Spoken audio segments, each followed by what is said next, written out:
Today I'm going to give you tips on how to make your YouTube videos bingeable, so people go to your channel and watch multiple and YouTube takes that data and understands it and pushes it out even further to the right people for your audience. And here's the best part: there's this secret hidden metric in the YouTube analytics that nobody talks about. I haven't seen anybody else talking about it, so you're gonna want to stay till I show you that, because it perhaps could be the most important metric on your channel, especially long term, to build an audience. Do not miss out on this, folks. When it comes to making your videos binge-worthy, there's a few different things. I'm going to give you the list here. Number one is, of course, you need a strong hook. So the first few seconds of your video, and this is very important because the next thing I'm going to talk about, consistency. So you have that hook. The hook can be whatever the video is. It should be relevant to the video. Watch some of my other videos where I talk about where you have the title and the thumbnail bring people in, and once they click in the hook, you should remind people or find some other way, maybe visually, maybe with audio. What you say is that people on that part of it, you need to confirm with them that you didn't lie to them, it wasn't clickbait, and you're going to deliver what you said you're going to deliver. Then from there, this is where the bench part comes in, is you want to be very consistent and use content buckets. I'm going to talk about that more. Number one is hook, right? Number two, now folks, we're talking about consistency. So some of the ways you can be consistent: you want to have a similar theme with the editing, a similar pace with the editing, a similar style with the editing, and you also want to turn off the furnace so it doesn't interrupt your video.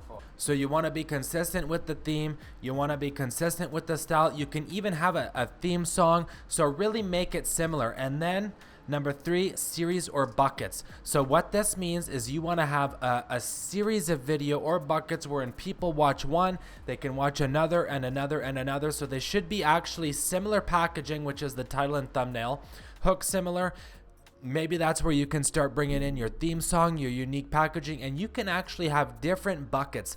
So for example, on my channel, I'm still figuring this out. It takes a while to figure out and refine, guys. I'm gonna, you know what, like this video, and when you're down there, put in your watch later. There's another video. I recommend you watch it, 10 tips to grow on YouTube. Awesome video. I go into more detail on this stuff, on series and buckets. So in those buckets, you want to have different content but focus on the same viewer avatar. An example of this is on my channel. I'm thinking about making a series telling a story, which is great. This is part of the binge effect. I tell a story, part 1, 2, 3, and it's like a vlog where I'm documenting how I grow my YouTube channel. Okay, so I could have weekly updates. Here's me starting at 112 subscribers, and then I grow and grow and grow, and each week gets update, and it encourages people to follow along. So telling a story and kind of leaving those cliffhangers is one way, but that's one particular content bucket, and I want to make sure it serves the same audience. I could have other content buckets like this video, which is more YouTube strategies, how to grow your YouTube channel, and target the same viewer, but it's a different bucket because that's the storytelling vlog style. This could be bucket number 2, which is more of the tips and tricks style, and they could have slightly different packaging, slightly different stuff like that, and that could lead to the binge effect, and then people will binge that category, but very important, you don't want to have a split audience. You want people to be binging both. When they run out of one type of content, they go on the other. So this is a more longer term strategy, but when you think this way, you can let go, relax, instead of worrying about hacking the algorithm, this, that, and you can focus on what type of content your viewers want to see. Okay. Number 4, open loops and cliffhanger. I already talked about that. Leave a cliffhanger. Now in your video, in the hook, you want people to watch through and go to the next one. So open loops are when you open that curiosity loop.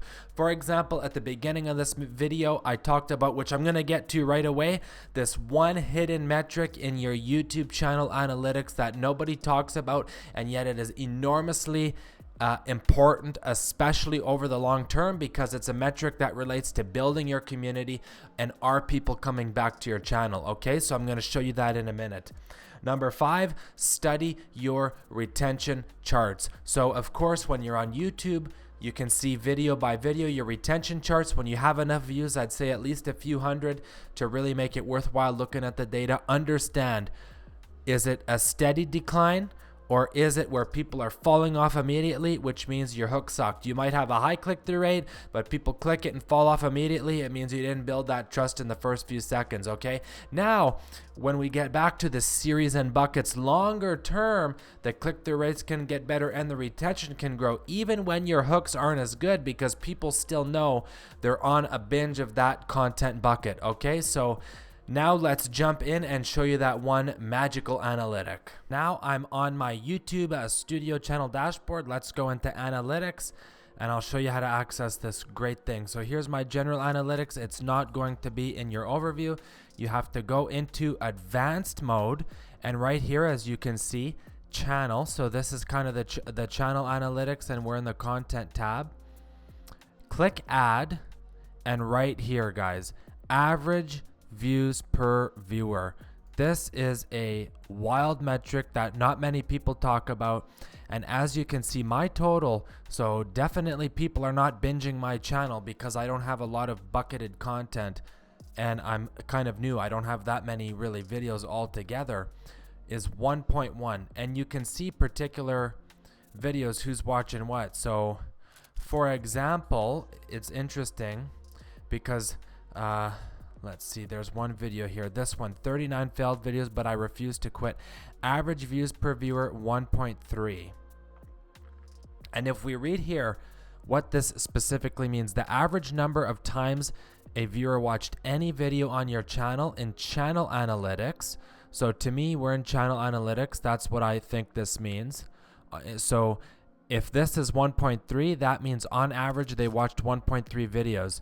Whereas if it's 1, it means on average they only watched that one video and didn't come back. This 1.3 to me, I interpret as they're more likely that they came back, which does make sense because this video, 39 failed videos, but I refuse to quit. I'll put a link in the description for that video if you want to watch it. Is more emotional, connects more with an audience, and I think that's the reason why people want to come back, because I'm building that connection and building that community, and it's relatable, versus something else which is maybe more technical, like how to make videos with an iPhone 16. They might Google that, find it, watch it, and they're okay, done.